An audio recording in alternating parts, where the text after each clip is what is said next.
Hey, what's up guys? It's me, Nintendo Gamer, and today I'm launching my new segment on my channel.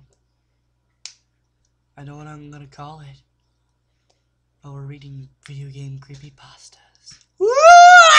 No, I'm kidding. I'll laugh if that scared you. Okay, anyway, today's episode 1, I'm going to read the creepypasta, The Man in Red.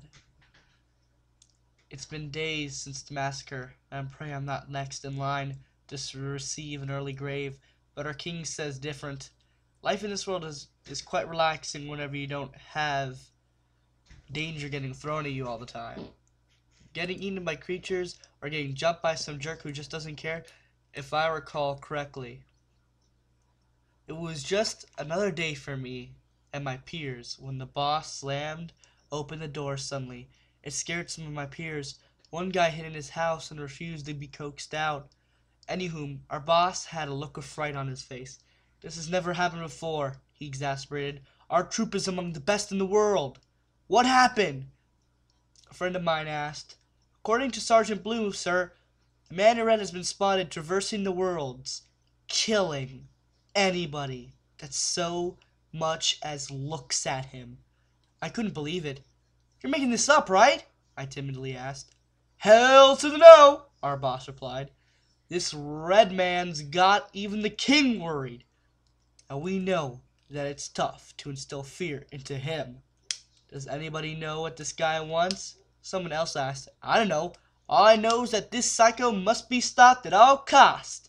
The fate of the world, as well as the others, is at stake, the boss exclaims.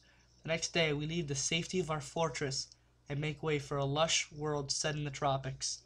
I've been here on vacation, but this is no time to relax. Upon arrival, we set up camp and make plans for when and if this man in red shows up. I'm given the task of keeping an eye out due to my small size and lack of combat skills.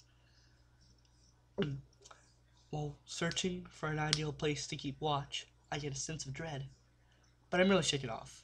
It's been a long day. I need some rest, that's all. I tell myself. Before I know it, I find a nice little cliff that overlooks the sea. Soon I feel my eyes close. The next day I wake up and stare aimlessly towards my left, since my group heard that is where the man in red will strike. Speaking of which, what does this man in red look like anyway? Unfortunately, I soon learned the answer to it. It was around noon, when I was starting to get bored, along with some of my peers, when he came.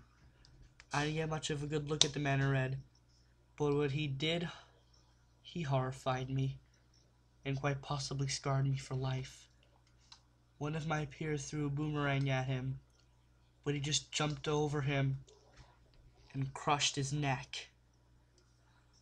Then two of my other peers walked towards him. The man in red soared up into the air again and snapped their necks as he came down. Feeling brave, a guy in green and yellow threw bombs at the guy in red. However, it didn't really do much to help our situation, knowing this was a lost cause. I hightailed it out of there, all the way back to our fortress. Days after that horrible, gruesome massacre at the beach, I started having nightmares. It's the same one every time. That day will